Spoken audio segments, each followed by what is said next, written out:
नमस्कार, खबरें जारी न्यूज 24 पर मैं हूं आपके साथ मकसूद खान। खास पेशकश में बात उत्तर प्रदेश के मुख्यमंत्री योगी आदित्यनाथ की चेतावनी की। समझे तो ठीक, नहीं तो बिल्कुल इसी अंदाज में योगी आदित्यनाथ ने खुले मंच से चेतावनी दी है कि सड़क चलने के लिए है, नमाज पढ़ने के लिए नहीं। और अगर प्यार से नहीं माने तो सरकार दूसरे तरीके अपनाएगी, लेकिन किसी कीमत पर अराजकता नहीं फैलने दी जाएगी। मुख्यमंत्री ने इस बार बेहद तीखे शब्दों में रेखा खींच दी है। हालांकि योगी आदित्यनाथ के इस बयान को बंगाल की तर्ज पर 2027 के लिए ध्रुवीकरण की कोशिश के तौर पर भी देखा जा रहा है। लेकिन सच यह भी है कि उत्तर प्रदेश बंगाल से अलग है, जहां घुसपैठिया मुद्दा नहीं है और अखिलेश यादव अपने पीडीए के जरिए जहां 80-20 का नैरेटिव सेट कर बीजेपी को 2024 में सबसे बड़ा चुनावी झटका दे चुके हैं। और इस झटके का असर योगी कैबिनेट के आखिरी विस्तार में भी दिखा, जहां पिछड़ा और दलित समाज का प्रतिनिधित्व बढ़ा और इसे साधने की कोशिश करते दिखे बीजेपी। ऐसे में इस बयान का हासिल क्या है, देखिए यूपी में शुरू फिर एक बार ध्रुवीकरण की धार और चुनावी वार।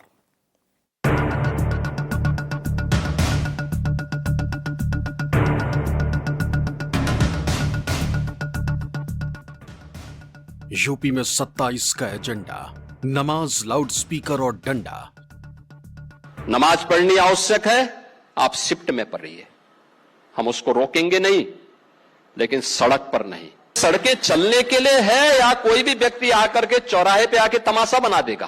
प्यार से मानेंगे ठीक बात है, नहीं मानेंगे तो दूसरा तरीका अपनाएंगे। सीएम योगी के तेवरों से साफ है कि यूपी में कानून तोड़ने वालों पर कोई रहम नहीं बरता जाएगा।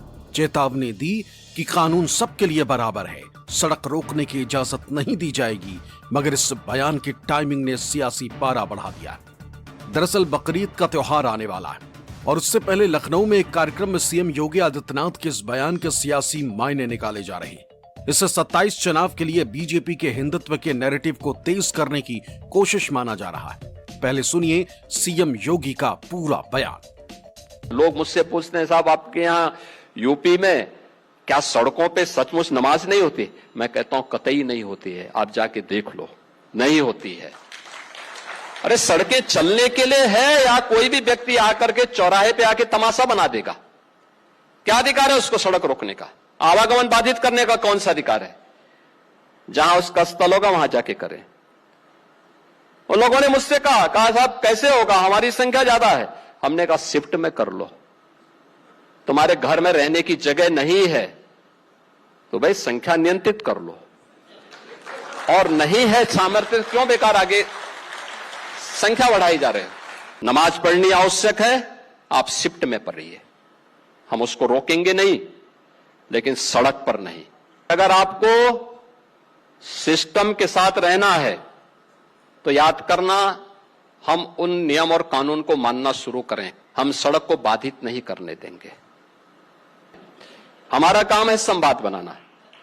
आप संवाद से मानेंगे, संवाद से, नहीं तो संघर्ष से भी देख लो। बरेली में लोगों ने हाथ आजमाने का कार्य किया, देख लिया ताकत। सुना आपने, सीएम योगी ने कहा कि नमाज के लिए जगह कम है तो शिफ्ट में पढ़ें, घर में जगह कम है तो संख्या नियंत्रित कर लो। इतना ही नहीं, सीएम योगी ने बरेली का भी जिक्र किया। कहा कि लोगों ने हाथ आजमाने की कोशिश की, देख ली ताकत। यूपी सरकार ने सड़कों पर नमाज पढ़ने और मस्जिदों में लाउड स्पीकर बजाने पर सख्त पाबंदी लगाई, कानून का पालन करने की हिदायत दी। लेकिन बकरीद से पहले जिस तरह सीएम योगी का बयान आया है, उस पर बीजेपी के सहयोगी दलों का क्या कहना है, ये भी सुन लीजिए। जब भी कोई धार्मिक आयोजन होने वाला होता है या कोई त्योहार आने वाला होता है तो एक नैरेटिव सेट करने की कोशिश की जाती है कि ये सरकार धर्म के विपरीत काम कर रही है, जबकि मुख्यमंत्री जी ने ऐसा कोई बयान नहीं दिया है जिसमें उन्होंने किसी मुसलमानों के विरोध में बोला हो या नमाज के विरोध में बोला हो। मुख्यमंत्री जी ने कहा है कि हम सुरक्षा व्यवस्था का इंतजाम करेंगे और जो व्यवस्थाएं हैं, जो धार्मिक स्थल बने हुए हैं, वहां पे नमाज होनी चाहिए, इसमें कोई बुराई नहीं है। एक महीने में यह दूसरी बार है जब सीएम योगी ने सड़क पर नमाज पढ़ने को लेकर कड़े तेवर दिखाए। बंगाल चुनाव से भी सीएम योगी ने यूपी में मुस्लिमों को संदेश देने की कोशिश की थी। यूपी में सड़कों पे नमाज नहीं पढ़ी जाती है। यूपी में मस्जिदों से अजान की आवाज नहीं आती है। यूपी में तो एक ही नारा गूंजता है, न गौ माता को कटने देंगे, न हिंदुओं को बंटने देंगे। वहां पर अनुसूचित जाति हो या जनजाति, प्रजापति समुदाय हो या फिर कुम्हार हो या कुर्मी, किसी भी जाति का हिंदू है वह सुरक्षित भी है और समृद्धि के नित नए सोपान को प्राप्त कर रहा है। राजनीतिक जानकारों का मानना है कि बंगाल में जीत के बाद बीजेपी का फोकस पूरी तरह 2027 के यूपी चुनाव पर है। इसलिए अभी से हिंदू मुसलमान का नैरेटिव सेट किया जा रहा है ताकि हिंदू वोटों का पूरी तरह ध्रुवीकरण किया जा सके। दरअसल पश्चिम बंगाल के चुनावी नतीजों ने यूपी के लिए बीजेपी की लाइन को पूरी तरीके से साफ कर दिया है।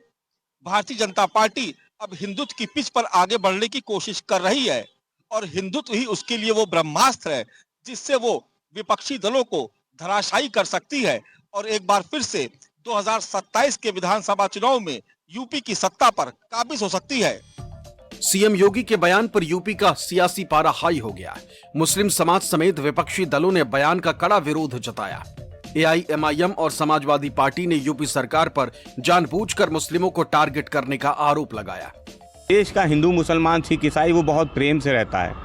बड़े मंगल को भंडारा होता है, हिंदू मुसलमान सिख ईसाई बौद्ध जैन सब जाते हैं भंडारे में, जो प्रसाद मिलता है उसको ग्रहण भी करते हैं, उसको खाते भी हैं। अगर सड़क भी रुकी है तब भी किसी नागरिक को कोई कंप्लेन नहीं करता है और यही परंपराएं देश की हिंदुस्तान की संस्कृति भी है। लेकिन भारतीय जनता पार्टी को नफरत की राजनीति करनी क्योंकि चुनाव करीब है और जब भी चुनाव करीब आता है भारतीय जनता पार्टी का चश्मा वो धार्मिक हो जाता है। तमाम त्योहार ऐसे हिंदू धर्म के होते हैं जिनको हम सड़कों पर आकर मनाते हैं। हम तमाम अपने जो जागरण होते हैं, होली मिलन, तमाम ऐसे त्योहार हैं। तो ये कभी कभी होता है। तो यदि कोई नमाज भी अगर सड़क पर कभी ईद में या दूसरे समय पढ़ लेता है तो सरकार को क्या दिक्कत है? उत्तर प्रदेश के लोगों को तो कोई दिक्कत नहीं, आपसी भाईचारे के साथ रहते हैं। लेकिन भाजपा योगी आदित्यनाथ सरकार अब चाहती है कि जनता के मुद्दों पर बात ना हो। योगी जी टोटल फेल हो चुके हैं उत्तर प्रदेश के एज अ मुख्यमंत्री। शपथ लिए संविधान की, लेकिन आए दिन इस तरह के अनाप शनाप बकवास करते रहते हैं। कभी ठोक डालूंगा वाली पॉलिसी की बात करेंगे, कभी कट मूल्य वाली बात करेंगे। अरे कितनी नफरत आप फैलाएंगे। और अब ये क्या आपका बयान है कि नमाज 2 शिफ्ट में नहीं पढ़े, 3 शिफ्ट में पढ़े रास्ते में, तो फिर हम दिखाएंगे हमारे रिश्ते नहीं तो। अरे किस तरह का भाषा का प्रयोग आप कर रहे हैं? आप एक राज्य के चीफ मिनिस्टर है, मुख्यमंत्री है आप। मोदी जी देखिए, सुनिए आपके मुख्यमंत्री क्या अल्फाज इस्तेमाल कर रहे हैं। क्या यही आपका सबका साथ, सबका विकास, सबका विश्वास?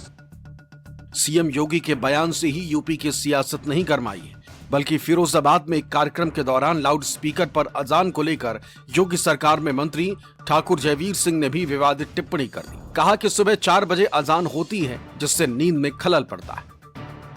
मंत्री जयवीर सिंह के विवादित बयान पर सियासी बवाल मच गया। मज़हब इस्लाम हमें इस बात की तालीम देता है कि हम लोग को किसी भी मज़हब के ख़िलाफ़ कोई बात नहीं कहनी है और ना हम लोग किसी की भी मज़हब के ख़िलाफ़ कोई बात कहते हैं। और सिमिलरली हम लोग ये एक्सपेक्ट करते हैं कि कोई भी दूसरे मज़हब का मानने वाला हमारे मज़हब इस्लाम के ख़िलाफ़ कोई बात ना कहे। तो लिहाजा इन बातों को मद्देनज़र रखते हुए जो एक वज़ीर ने अज़ान के ख़िलाफ़ बयान दिया है उसके हम लोग सख्त अल्फाज में मज़म्मत करते हैं और उनको चाहिए कि अपने अल्फाज को वापस लें और मुसलमानों से इस सिलसिले में माफ़ी मांगें। योगी जी चूँकि चुनाव आ रहा है इसलिए इस तरीके की भाषा बोल रहे हैं और आप कह रहे हैं कि प्यार से मानेंगे तो ठीक है वरना दूसरा रास्ता अपनाएंगे। तो वो दूसरा रास्ता भी आपको बता देना चाहिए। क्या ये किसी मुख्यमंत्री की भाषा है? आप मुख्यमंत्री हैं तो उत्तर प्रदेश की सारी जनता के मुख्यमंत्री हैं। आप अगर ये कहते कि सड़कों पर किसी भी धर्म के आदमी को इजाज़त नहीं दी जाएगी कि वो किसी तरीके के रास्ते पर किसी तरीके का ऑब्स्टिकल्स पैदा करे तो मेरी समझ में आता था। सियासी बवाल बढ़ा तो मंत्री जयवीर सिंह ने सफाई दी। कहा कि किसी को दूसरे धर्म के लोगों को परेशान करने और जोर जबरदस्ती का अधिकार नहीं है। सीमित ध्वनि में लाउड स्पीकरों को बजाने का निर्देश सरकार ने दिया है। लोगों का कहना यही था उस बैठक में कि हर मजहब, हर धर्म कि लोगों को अपनी धार्मिक जीवन जीने का, उसकी मान्यता देने का, उसके रीति रिवाज निभाने का हक है। लेकिन किसी दूसरे धर्म के लोगों को परेशान करने का, जोर जबरदस्ती करने का, काम करने का, उनके दिनचर्या में अव्यवस्थित करने का अधिकार किसी को नहीं है। योगी सरकार का साफ कहना है कि कानून से ऊपर कोई नहीं। सीएम योगी विधानसभा में भी इस बात को कह चुके, लेकिन माना जा रहा है कि जिस तरह बीजेपी 27 की तैयारी में जुटी है, उसमें ऐसे बयान चुनाव के लिए बीजेपी के हिंदुत्व की धार को मजबूत करने की कोशिश हो सकती। लखनऊ से मानस श्रीवास्तव की रिपोर्ट, न्यूज़ 24। हालांकि भारत में कई राज्यों में यह होता है, लेकिन यूपी सरकार इसके सख्त खिलाफ है। राजनीतिक विश्लेषक योगी आदित्यनाथ के इस तेवर को 2027 के विधानसभा चुनाव के लिए 80-20 का एजेंडा भुनाने की एक कोशिश के तौर पर देख रहे हैं, जबकि बीजेपी इसे कानून व्यवस्था और अनुशासन का मुद्दा बता रही है। लेकिन विपक्ष आरोप लगा रहा है कि दरअसल ये ध्रुवीकरण की राजनीति है। यूपी में 27 की रणभेरी बज गई। सीएम योगी और मंत्री पार्टी के रणनीतिकार इस बात को मानते हैं कि अगर यूपी की सत्ता में बीजेपी को तीसरी बार काबिज होना है तो उसे ये लड़ाई 80 बनाम 20% पर लानी होगी, जहां पर 80% हिंदुओं को खुश करने के लिए 20% मुसलमानों पर लगातार हमले किए जा रहे हैं। मुख्यमंत्री योगी आदित्यनाथ का आक्रामक अंदाज और मुसलमानों पर किए जा रहे हमले हिंदुओं को एकजुट करने के लिए और भी ज्यादा प्रेरित करते हैं। बीजेपी इसलिए भी नमाज और अजान जैसे मुद्दों को उठा रही है ताकि चुनाव तक हिंदुत्व के नैरेटिव को मजबूती से स्थापित किया जा सके।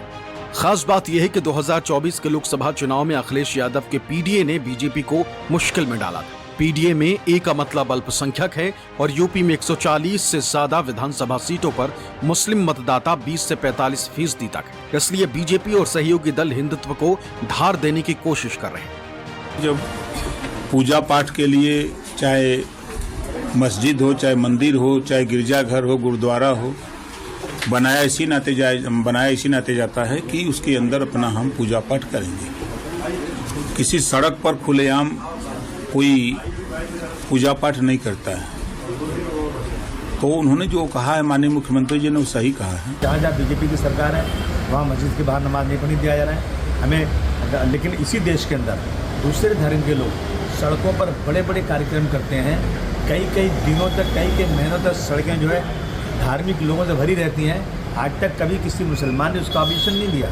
जानबूझकर मुसलमानों को टारगेट करके ये बहुसंख्यक को ये दिखाना चाहते हैं कि मुसलमानों के साथ हम जुल्म करेंगे तो हमारा वोट बैंक बढ़ेगा। ये हो रहा है और कुछ नहीं। समाजवादी पार्टी भले ही इस बात से आश्वस्त हो कि मुस्लिम को साध कर सत्ता नहीं पाई जा सकती, इसलिए अखिलेश भी सॉफ्ट हिंदुत्व की राह पकड़ते दिखाई दिए। शंकराचार्य जी और जितने भी हमारे साधु संत हैं, ये हमारी शोभा हैं। और जब इतने बड़े आयोजन हों, स्वाभाविक रूप से लोग उनसे मिलने आते हैं, आशीर्वाद लेने आते हैं, उनके अनुयायी उनसे बहुत सारी जानकारी हासिल करते हैं। यही सनातन धर्म की परंपरा है। और अगर परंपरा कोई तोड़ रहा है तो वो भारतीय जनता पार्टी है। भारतीय जनता पार्टी को ऐसा व्यवहार अपने अधिकारियों के माध्यम से नहीं करना चाहिए था। मतलब साफ है कि यूपी में चाहे वो समाजवादी पार्टी हो या फिर बीजेपी, हिंदू वोट बैंक को साधने में जुटी। बीजेपी को उम्मीद है कि 27 में हिंदू वोट एकजुट होकर बीजेपी के हैट्रिक बनाएगा, तो समाजवादी पार्टी को उम्मीद है कि समाज के सभी वर्ग पीडीए की छतरी के नीचे आकर उसे सत्ता दिला सकते हैं। इसलिए जैसे जैसे चुनाव का वक्त करीब आएगा, सियासी घमासान तेज हो सकता है। लखनऊ से मानस श्रीवास्तव का रिपोर्ट, न्यूज़ 24।